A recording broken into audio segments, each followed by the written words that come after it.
자, 그럼 이제 선생님과 함께 한국사를 한번 읽어보겠습니다. 약 172쪽부터 갈게요. 그 전에 거는 그냥 선생님 프린트만 보고 따라도 큰 문제 없고요. 저기 지금 개화기 시작부터 경술국지까지 선생님이랑 함께 전체적으로 한번 달려봅시다. 한국사 교과서. 자, 선생님이 여러분들에게 준 프린트가 10장이 안 되잖아요. 그쵸? 10장이 안 되는데 불구하고 172쪽부터 몇 쪽까지 선생님이 그걸 요약해 놓은 건지 좀 적당히 보고, 그러니까 내가 '아 프린트에 있는 건 그냥 다 외우면 되겠구나.' 하고 생각하시면 될 것 같아요. 내가 뭐 졸업한다고 니들한테 뭐 괴롭히려고, 니들은 막 고통스러워하는 거 보면서 즐거워는 하는데, 어쨌든 뭐 내가 변태도 아니고가 아니고 변태가 맞긴 한데, 어쨌든 뭐 공부하라고 준 거야. 공부하라고. 잘 해 보자. 알았지? 자, 여기는 이제 선생님이 항상 이야기했던 뭐 독점 자본주의라든지 뭐 이런 것들, 선생님하고 다 했던 거잖아요. 다시 어떻게 보면 통합사회에서 이런 부분들을 한번 다 다뤘었고, 선생님도 나름대로 맥락을 통해서 여러분들에게 세계사적 속에서 어떤 흐름을 가지고 있었던 시대인지 선생님이 이야기를 해 주려고 했던 것입니다. 뭐 여기는 뭐 그냥 적당히 읽어보고 넘어가십시오. 넘어가시는데요. 뭐 여기 텐진 조약, 베이징 조약 뭐 이런 것도 중국의 문제, 여기는 한번 맥락의 이해를 통해서 한번 읽어볼 이유는 분명히 있습니다. 왜냐하면 요거는 중국의 서양을 받아들이는 방법, 요거는 일본의 서양을 받아들이는 방법이거든요. 결국 일본은 메이지 유신을 성공시켜서 나름대로 강화도 조약도 우리나라가 맺게 됐고요. 예, 그런 거죠. 자, 여기 보이는 이 페리가 이끄는 미국 하면 요게 이제 나름대로 페리가 미국의 페리가 일본을 문 열었던 방법을 우리나라가 운유를 통해서 강화도 조약에서 그대로 한번 당한 겁니다. 뭐 그 이후에 이제 이양선 뭐 이렇게 선생님과 함께 뭐 오페르트 사건이라든지 제너럴 셔먼호 사건이라든지 요 이양선 문제는 선생님하고 했었죠. 그죠? 자, 그러면 쭉 이어서 보겠습니다. 이제 대원군의 개혁 정치부터 볼까요? 자, 쭉 읽다가 보면요. 세도 정치의 폐단을 시행하기 뭐 다양하게 이게 뭐 등용하였다. 자, 세도 가문의 정치적 기반이었던 비변사 축소 폐지 의정부 기능 회복. 요거는 이제 선생님이 잘 언급 안 했던 것 같아요. 그죠? 선생님 거도 한번 피고 열어봐야 되겠네요. 그죠? 계약의 필기도 한번 피고 열어볼게요. 음, 계약이부터 볼 거니까요. 여기가 와야죠. 그죠? 음. 함정의 기억에는 경복궁 중과의 소환첩회 요런 간단한 부분들만 좀 했는데, 요런 부분도 함께 읽어보시면 될 것 같고요. 대전해통 육전조례 요런 법령 이런 것도 그냥 적당히 보고 넘어가십시오. 그리고요. 수치체제 요게 이제 삼정의 문란을 바로잡는 과정이었죠. 양전 사업을 시작해서 은결, 숨어있는 토지를 찾아내고요. 그다음에 군포의 군역 부담의 폐단을 징수하기 위해서 양반에게 군포를 징수하는 호포제를 실행했고, 그렇죠. 요 호포제에 대한 입장 요런 것도 옛날에는 많이 시험 문제로 나왔던 부분 중에 하나입니다. 요런 사료들은 한 번씩 꼭 읽어볼 필요가 있어요. 그다음에 이제 서원 철폐, 지역 농민들을 수탈하거나 설립 취지가 변질되었다 이런 부분들. 그래서 대원을 대폭 정리해서 47개만 남기고 철폐하였다. 그리고 왕실의 위엄을 회복하기 위해서 경복군을 중건하였지만 또다시 너무나 무리하는 바람에 망했다 정도까지. 요 서원 철폐 내용이라든지 또는 경복궁 중건에 대한 이야기도 같이 서류에서 읽어보면 괜찮을 것 같죠. 요 당백전 설명을 보면서 우리가 인플레이션에 대해서 배웠던 것도 생각해 볼 수 있을 것 같아요. 통합사회에서. 통상수교 거부 정책도 볼까요? 예, 천주교를 많이 박해했고 선생님이 얘기했죠. 뭐 역사에서 완전히 그 정도로까지 깊게 내지는 않을 거지만 원래 대원군은 천주교에게 어떤 뭐 프랑스에 좀 도움을 받아볼까 했지만 이들이 하도 포교권을 요구를 하고, 그리고 이들이 워낙 너무나 다른 이거 봐봐요. 흥선대원 여기 나오죠. 프랑스와 교섭을 하려고 하다가, 그런데 워낙에 양반들이나 백성들의 원망을 받고 있는 상황에서 천주교까지 들여왔다가는 정말 정치권이 무너질 것 같으니까 대대적인 탄압을 가했고, 그 병임 박해 과정 때문에 남영건모 도교를 사건 이런 것들 때문에 오페르트 여기 선생님하고 다 했던 부분이에요. 여기 다 했던 부분이에요. 그래서 병인 양요가 일어났죠. 병인 양요가 일어났어요. 병인형이 어딨어? 있다. 미안해. 병인형이 보고. 그다음에 외교장각 이야기 했었지 선생님하고. 그다음에 오페르트. 그다음에 제너레이션 문화사건 옛날에 있었고 신미양요. 그렇죠. 신미양요. 그리고 척화비를 세웠다. 척화비를 세웠다. 여기 나올 거예요. 아마도 우리는 가져가요. 선생님이 얘기했던 게 그거야. 우리나라 이거 진 거 맞아요. 우리나라 졌지만 실제로 이들은 우리나라가 열심히 싸우는 걸 보면서 이런 평가를 했었다라고 이야기를 하고 있죠. 네. 자, 그다음에 넘어가서 문호를 개방하고 통상 계열원과 계열 사상의 형성이 이루어지고 이런 것들을 적당히 보시면 될 것 같고요. 음. 그러다 이제 강화도 조약 체결 내용을 한번 보고요. 그런데 그러면 이제 강화도 조약이 뭔지를 좀 봐야 되겠죠. 관련 사료가 여기 있네. 강화도 조약의 내용. 음, 내용. 자, 여기 보면 강화도 조약의 내용은 요러요러한 것들이고요. 이 강화도 조약에 따라온 것들이 있어요. 따라온 것들이 있어서 화폐 사용이 가능하다는 것. 그렇죠. 그 다음에 한국인은 쌀과 잡곡을 수출할 수 있다. 즉 곡식을 빼나갈 수 있고 이거에 대해서 방공력을 제한한다. 뭐 이런 이야기도 있어요. 자, 요런 것도 한 번씩 보시면 될 것 같고요. 또 내려가 볼까요? 자, 그래서 일본 왜 이렇게 잘 나가? 우리도 한번 나가보자라고 해가지고 김홍집이 일본에 갔다 와서 조선 책량을 가져오고 그래서 조선 책략의 내용이 오른쪽에 써져 있네요. 자, 그래가지고 여기서 미국과 연결을 하기 위해서 조미수요 통상조약을 체결했고 치해법권과 치해국 대우를 규정한 불평등 조약이었다. 음. 그리고 뭐 거중 조정이라는 것도 있어요. 예컨대 조선과 어떤 나라가 문제가 생겼을 때 미국이 적극적으로 나서서 그걸 도와준다 뭐 이런 조건도 있긴 하는데 실제적으로 별로 지켜지진 않았던 조약이죠. 예. 요거예요. 타국이 어떤 불공평하고 경멸을 일으켰을 때는 확인하고 서로 도와주며 조정하여 두터운 우위를 보여준다. 이게 거중 조정의 의무인데요. 실제로 잘 지켜지진 않았습니다. 이 최애국 대우가 나름대로 미국을 상징하는 조약이에요. 예, 미국을 상징하는 조약.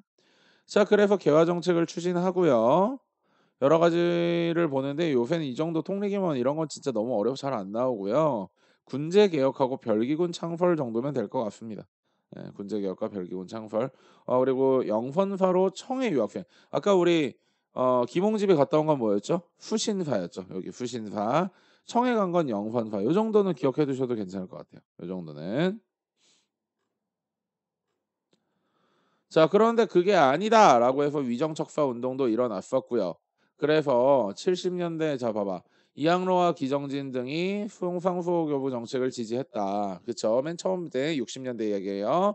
70년대 얘기니까 최익현을 비롯한 사람들이 외항일체로 나왔고요. 80년대 나오니까 조선 책략을 통해서 미국과의 수교 반대 이런 이야기 나왔죠. 요 세 가지 다 보면 될 것 같습니다. 요걸 보고 선생님이 사료표에서 갖다가 집어넣는 거예요. 요 세 개 같이 비교해 보시고요. 자, 이모곤란 볼까요? 99년과 하층민에게서 터져 나왔고 곡물 가격 폭등. 왜? 곡물을 빼갔잖아. 곡물 왜 빼갔다 그랬지? 방공령 할 때 설명해 줬었어. 기억 한번 돌려봐봐. 자, 그래서 쌀에 겨와 모래가 섞여 있어. 분석 당한 거잖아. 그렇지? 그래서 흥선대원군의 지시를 받아 민식 촉 자, 근데 이게 조금 의미가 있는데요. 요렇게 보아야 됩니다. 자, 일단 99인들에게 불만이 있어서 뒤집어 엎었는데 폭동을 일으켰는데 그 다음에 얘들이 어떻게 해야 될지를 몰라서 흥선대원군한테 가서 저희를 지휘해 주십사 했더니 흥선대원이 가서 그러면 이 나라를 완전히 점거하기 위해서는 민씨를 잡아야 된다라고 해서 뭐 잡았다 이런 이야기도 있고 반대도 있어요. 반대도 먼저 죽여놓고 흥선대원군에게 수습해달라고 갔다 이런 반대도 있습니다. 어쨌든 왕비는 피신하고 뭐 그렇게 보시면 되고 그런데 문제는 청나라가 군대를 파견했죠. 그래서 청으로 끌려간 흥선대원군. 그래서 갑신정변 때 그 이야기가 나온 거예요. 흥선대원군 되돌려 달라. 어. 청은 조선의 군대를 계속 주둔시키면서 조청상민 후령 무역장전. 이거 뭐였어? 내지통상권이었잖아. 그치? 내지통상. 자, 그리고 요 밑에 재물포조약의 내용도 있네요. 항성 주둔을 내용으로 하는 재물포조약. 중요하다 그랬어요. 청일전쟁의 직접적 원인이다. 아, 미안해. 청일전쟁 일본 군대 파견의 직접적 원인이다.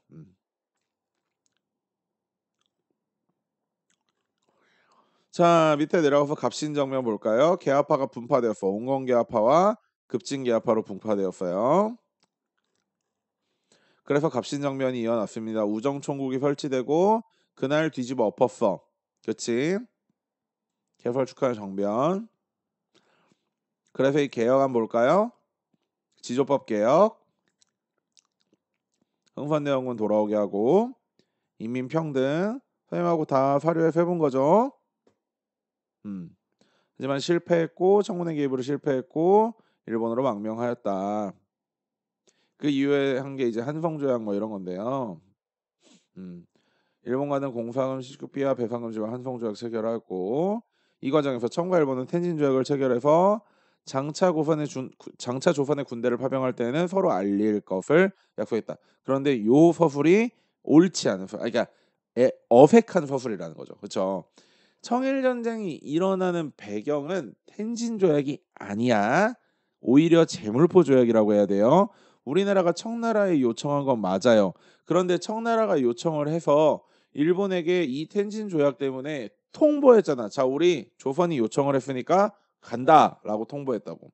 그런데 일본은 군대를 파견했어. 왜? 우리가 부르지도 않았어. 그런데도 파견했어. 근데 여기에는 알린다는 거지 파병한다는 소리가 아니라고. 파병의 권한은 우리가 언제 줬어? 제물포 조약에서 줬단 말이야. 됐어요? 그거 구분해서 잘 보라 그랬어요. 자, 갑신정변 이후에 국내 정세 뭐 거문도 사건이라든지 이런 거 적당히 보고 중립파론도 이야기를 등장했죠. 자, 6.1준의 조선 중립파론 뭐 한 번 정도 읽어보면 좋을 것 같고요. 그 다음에 나름대로 이것저것 선생님은 여기는 이제 뭐 크게 언급하지 않았어요. 이런 중간중간에 개화 정책도 일어나고 있었다 정도. 네. 선생님은 뭐 요 부분은 크게 언급 안 했습니다. 자, 외세 침투 여기도 이제 아까 그 소위 말하는 조청 황미 수령 무역 장정의 어떤 폐해라고 얘기하는 것 같아요. 그런데 일본으로 곡물 수출이 늘었다라는 거잖아요, 그죠? 음. 여기 보면 선생님이 설명했던 것들을 잘 설명하고 있어요. 교과서가 너무 분량이 많고 방대하고 그래서 그렇지 차근차근 찾아서 읽어보면 선생님이 설명했던 것들이 대부분 다 들어가 있습니다. 선생님이 완전 이건 교육과정 외야 이렇게 설명한 거 외에는 아우 초보가 그만했어. 자, 그러고 이제 조청황미 수령 무역 장정에서 굉장히 유리해졌던 청나라 상인들. 봐봐. 일본 상인들이 조선의 무역을 독점하였으나 이모곤란 이후에 청상인 진출 활발. 왜 그랬겠어? 그렇지. 이것 때문이야. 이것 때문이야. 이해됐어요? 어. 그다음에 뭐 조율 통상 장정은 우리 그때 봤듯이 뭐 쌀 수출 금지 반공령을 하려고 할 때는 1개월 전에 그치 먼저 얘기한다. 분명 우리나라는 1개월 전에 통보했음에도 불구하고 일본 애들이 태클 걸어서 반공령은 날라갔고요. 자, 여기 반공령에 관련된 문제가 나옵니다. 한번 읽어보면 좋을 것 같죠? 내려갈까요? 이제 동학농민운동입니다. 자, 뭐 다양한 외국 세력의 수탈이 심해지고 나니까 점점 힘들어진 건 농민들이었고, 그죠? 정부의 탄압이라든지 뭐 그런 문제들 때문에 기존에도 어느 정도 운동이 일어나고 있었는데 실제로 완전히 제대로 촉발점이 된 거, 시발점이 된 거는 고부군수 조병갑이가 했던 나름대로의 폭거 때문이죠. 그래서 첫 번째 봉기가 일어나고요. 근데 이제 위무해주러 온 사람이 나름대로 뭐 색출해서 처벌함으로써 반발 초래하게 되고 다시 1차 봉기가 제대로 일어납니다. 다시 1차 봉기가 제대로 일어나서 자, 황토현 승리, 황룡촌 격파해서 전주성을 점령을 하게 되니까 깜짝 놀란 정부가 청해 군사 지원을 요청했고 텐진 조약을 구실로 인천 상해. 텐진 조약이 구실이 아니라 제물포 조약이 구실인 거야. 그래서 양군의 청별 요구를 하고 패전개혁 조건으로 전조약을 맺었다.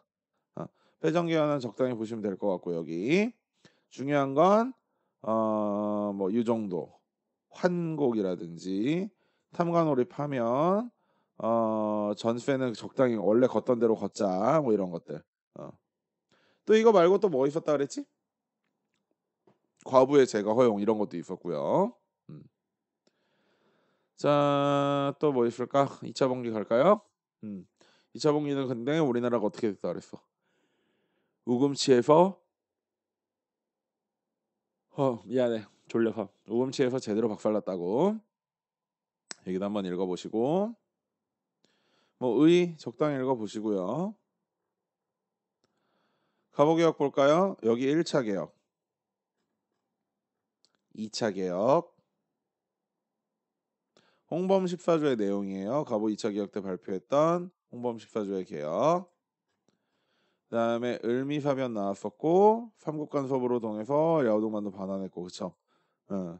이걸 때문에 청일전쟁에서 야오는 반환을 하니까 아 러시아 진짜 짱세 이래가지고 명성황후가 칠러파의 세력으로 접근을 하게 되고요. 러시아를 이용해서 일본의 압력 벗어나오자. 그래서 명성을 시해하는 만행을 저질렀다. 정확히 얘기하면 이때 조선은 황제가 아니었기 때문에 명성황후라는 말은 옳지 않습니다. 자 그리고 3차 개혁 보시면 되겠죠. 음. 갑오개혁의 한계점 한번 살펴보시면 될 것 같고요. 크게 중요하지 않습니다. 1, 2, 3차 개혁 구분할 정도면 됩니다.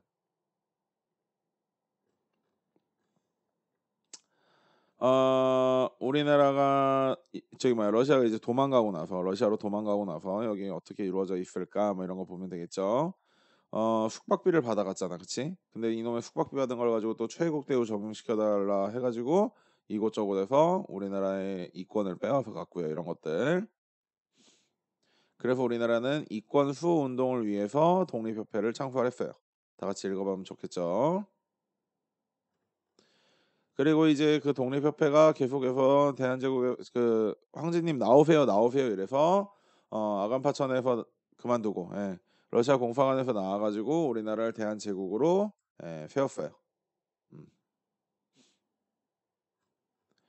자 그리고 이제 독립협회 개혁 운동들을 보면 뭐 창고부지 요구 뭐 이런 것도 철회시켰고 만민공동회 철회하고 관민공동회 만들어서 헌의육조 만들었고 예, 그 정도. 그런데 이제 해산시키는 과정도 한번 보시면 될 것 같아요. 선생님은 해산 과정은 언급 안 했습니다. 뭐 의한계 보시면 될 것 같습니다. 즉 일본의 심리학이다. 이때 당시 친일파와 그때 친일파는 다르다 그랬어. 일제시대 친일파와 이 당시의 친일파는 솔직히 같다고 보면 안 돼요. 음. 자, 뭐 적당히 건의육조 이런 거 한번 살펴보시고 자, 대한국 국제 밑에 이미 나와 있죠. 선생님하고 화류에서 본 거. 그렇죠. 한번 읽어보세요. 광무개혁. 네. 광무개혁 특징. 지계가 중요하다 그랬어. 근대적 소지 소유권을 법적으로 인정한 것이다. 지금까지는 토지 소유라는 건 왕만할 수 있다 이런 정도였잖아요. 그죠? 여기 한계점이 있습니다. 한계점. 자, 뭐 여기는 세계사적 내용인데 선생님이 이런 부분도 러일 전쟁이라든지 이런 걸로 다 설명을 했었어요. 그죠? 자, 그래가지고 한일 의정서 강제 체결하고 전세 유리해지니까 한일 예박 체결 강요하고 그죠? 그러고 나서 가스라테프트 영일 동맹 만들고 포츠모스 강화 조약까지 해서 각각 미국, 영국, 러시아로부터 조선의 지배권 인정받았고요. 그래서 을자 조약, 을사 조약 통관부 설치하고 외교권 장악했죠. 그런 것 때문에 우리 안 돼요, 이런 거 못 해요, 이거 인정 못 해요 하고 덤볐지만 무관심 해서 퇴위당했고요. 그래서 이걸 빌미로 정미 7늑약을 강조당했고 그 다음에 군대 해산했고 예, 모든 분야의 지배권을 장악하고 예, 한일 경술국지를 당했습니다. 여기 보면 연도가 잘 적혀져 있네요. 선생님이 여기에서 대부분 사료를 가져왔습니다. 교과서에 있는 사료를 선생님이 최대한 써보려고 노력했어요. 자, 한일 의병투쟁 받으셨듯이 안중근의 의거라든지 이재명 여사 여기도요 굉장히 읽어볼 만합니다. 읽어볼 만하는데 요새 여기를 잘 내지 않는 부분들이 있어서 쌤이 따로 언급은 안 했었고요. 읽어볼 만해요. 어느 시대 때 있었던 일들인지 이게 뭐 한일합방 이후에 일어난 일인지 아닌지 그런 것들을 체크해야 되는 부분이니까. 그다음에 의병투쟁은 선생님하고 같이 했었죠. 그렇죠. 의병대장 13도 창의군 서울진공작전. 그런데 부친상을 당하면서 부대가 뿔뿔이 흩어졌다. 그리고 남한테 도발작전까지 보시면 될 것 같습니다. 애국개몽운동. 자, 보안회가 반대운동 전개해서 철회시켰어요. 그죠? 그다음에 헌정연구회라든지 요런 것들. 먼저 배운 거 2개. 먼저 배운 것들 2개. 계약에 보면 먼저 배운 거 2개. 1905년대 먼저 배운 거 2개. 그런데 1900 뒤쪽으로 넘어가면 이제 자강회라든지 국제법화 운동이 나온다는 거죠. 예. 4년, 5년, 6년 정도. 예, 요런 거 한번 보시면 될 것 같고. 신민회도 조직하게 되고요. 1910년도 신흥보관학교 독립운동 기지 건설에 집중했던 것들. 교육과 언론 활동 요 부분은 선생님 크게 안 했었던 것 같고요. 예. 이권 침탈은 아까 봤었던 거죠. 이거를 저항하려고 했던 게 독립협회라든지 그런 국가의 운동들이고. 음. 나름대로 우리나라도 계속 이것저것 회사를 만들어보고 발전하려고 했습니다. 그런데 한일협약 체정한 이후에 이거 화폐정리사업, 화폐정리사업 선생님하고 했던 거 요건 한번 읽어봐야 돼요. 화폐정리사업, 국채부방운동, 음, 양기탁과 대한메르신보의 베델이라든지 이런 사람들.